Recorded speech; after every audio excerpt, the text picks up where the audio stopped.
Hello everyone, अस्सलाम वालेकुम। Welcome to my channel and my classes. मेरे क्लासेस हज़ार अकेडमी में आपका बहुत बहुत हम स्वागत करते हैं।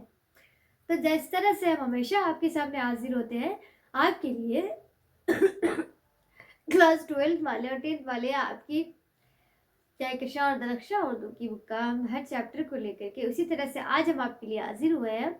ग्रामर को लेकर के हम आए, यानी कि हम इसमें आपको ग्रामर से मुताल्लिक के बारे में बात करेंगे, उर्दू ग्रामर। लेकिन हम जब इसमें बात करेंगे तो इस ग्रामर में जो हम आपको समझाने वाले हैं, जो मौजू है उसमें इंग्लिश, हिंदी, उर्दू यानी दुनिया की सारी ज़बान की ग्रामर की डिफिनेशन आपको पता हो जाएगी। तो चलिए शुरू करते हैं हम सबसे पहले कि टॉपिक है क्या। देखिए, आप लोगों ने ग्रामर तो पढ़ा होगा, इंग्लिश ग्रामर भी पढ़ा होगा, सारे एलिमेंट्स को पढ़ा होगा, निचोड़ पढ़ा होगा, और उसके ज़रिए ही आप किसी भी लैंग्वेज को, इंग्लिश लैंग्वेज को अच्छी तरह से बोल सकते हैं, पढ़ सकते हैं और पढ़ा सकते हैं, सीख सकते हैं, बोल सकते हैं, चाहे उर्दू का हो। कभी इस बात पर भी गौर किया है आपने कि ग्रामर है क्या? What is grammar? कवायद किसे कहते हैं? तो ये ख्याल तो कभी कभी दिल में आया होगा और आप लोगों में से कुछ लोग जानते भी होंगे, लेकिन हम इसको और समझाने आपको और बताने आए कि असल में वो है क्या।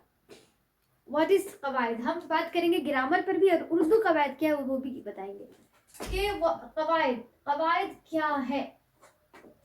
तो एक्चुअली कवायद जो है वो क्या है, तो हम उस पर ये बात करेंगे कि जैसे कि मान लीजिए कवायद होता क्या है।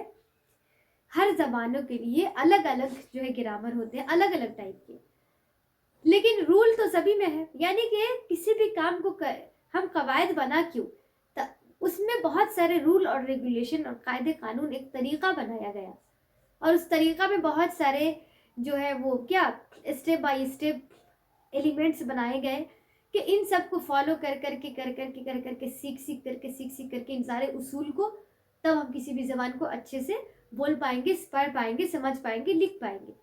यही जो है तरीका और उसूल, कायदे जो बनाए गए, यही कवायद कहलाता है। अब इसको तो हमने बेसिकली समझा ऐसे, लेकिन हम इसको लिखेंगे किस तरह से, अगर कोई हमें पूछेगा तो हम बताएंगे कैसे कवायद होता क्या है।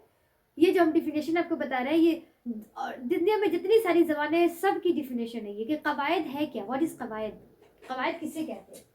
देखिए, किसी भी उन उसूलों के जरिए, कायदे कानून के जरिए उसूल बनाया गया, किसी भी काम का, दुनिया में हर काम का एक उसूल होता है, एक कायदा कानून होता है, हर चीज का फिक्स है कि आपने इस उसूलों के अकॉर्डिंग ये काम करना है, ये काम करना है, ये काम करना है।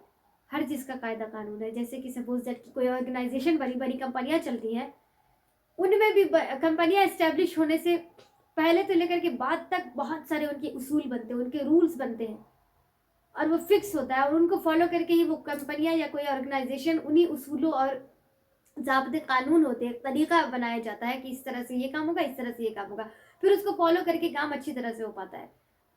चाहे वो किसी कंपनी का हो, चाहे वो घरेलू काम हो, या फिर कोई ऑर्गेनाइजेशन हो बहुत बड़ा, इतना समझिए। तो बस कवायद को भी अच्छी तरह से किसी भी जबान को बोलने के लिए, सही सही पढ़ने के लिए, सही सही लिखने के लिए, उनके कुछ उसूल बनाए गए, कुछ तरीके बनाए गए, कुछ कायदे बनाए गए। उसी के जरिए हम जबान को, किसी भी जबान को, लैंग्वेज को अच्छी तरह से बोल सकते हैं, पढ़ सकते हैं, लिख सकते हैं और पढ़ा सकते हैं, नो डाउट। तो जरिए उन उसूलों के जरिए, कायदे कानून के जरिए, किसी भी जबान को के जरिए हम किसी भी जबान को बोलना, पढ़ना, लिखना, समझना, समझाना, सीखना, सिखाना, यही कवायद है। इतना समझ गए? उन उसूलों के जरिए, कायदे कानून के जरिए बोलना, पढ़ना, लिखना, समझना, समझाना, सिखाना किसी भी जबान को, ठीक है, यही कवायद है। अब आते हैं कि उर्दू कवायद। तो सारे कवायद के तो डिफिनेशन आप जान गए, उर्दू कवायद का क्या है। तो उर्दू कवायद का भी अपना अलग उसूल है, सबका का उसूल है। जो कवायद हो गया, ग्रामर हो गया, लेकिन उर्दू कवायद का भी वही है एक्चुअली, कि उर्दू जबान के, अब उसमें आपको इंडिविजुअली अगर पूछा जाएगा पार्टिकुलरली कि उर्दू जबान के क्या है डिफिनेशन, इंग्लिश ग्रामर की क्या डिफिनेशन है, वो क्या है, what is English grammar, what is Urdu grammar, तो आपने वहां पर जबान का नाम लेते हुए आपको उसकी डिफिनेशन बतानी है। जैसे उर्दू जबान के, बात वही है, बस आपने उर्दू जबान बोल देना। उर्दू जबान के वो उसूल, वो ज़ाब्ते, वो कायदे जिसके ज़रिए हम, यानी कि जिसको फॉलो करके, जिसके ज़रिए हम उर्दू ज़बान को अच्छी तरह से सही सही बोलना आ जाए, सही से लिखना आ जाए, सही से पढ़ना आ जाए, यही उर्दू कवायद है। ठीक है, देखिए लिखा भी हुआ है, उर्दू ज़बान के वो उसूल, कायदे, ज़ाब्ते जिसके ज़रिए उर्दू ज़बान को सही सही बोलना, लिखना, पढ़ना, पढ़ाना, समझना और समझाना आ जाए, उर्दू कवायद कहते हैं। ये आप हो गया आज का, मैंने समझा दिया है। बहुत इंपॉर्टेंट है ये चीज़ें, ये सबको आनी चाहिए, चाहे आप 10th क्लास के स्टूडेंट हो, 9th के हो, ये सभी के लिए, या चाहे आप 12th के हो, आपके बोर्ड एग्जाम होने वाले हो, ये आ सकता है क्वेश्चन, नो डाउट हो सकता है। और ये सारे इंसानों के लिए जो लोग जानने में, किसी भी चीज़ को जानने में दिलचस्पी रखते हैं, 6 to ग्रेजुएशन तक के, क्या उससे आगे तक के लोगों के लिए है, वो आप जान सकते हैं। तो ये रहा आज का मैंने बताया है। मुझे उम्मीद है कि वीडियो आपको अच्छी लगी होगी। अगर आप हमारे चैनल पर नए हैं तो चैनल को सब्सक्राइब कर दीजिए, लाइक करें, शेयर करें और कमेंट करें। फिर से हम पूरे कवायद का, उर्दू कवायद का पूरी वीडियोस हम लेकर आने वाले हैं। तब तक के लिए हमें इजाज़त दीजिए।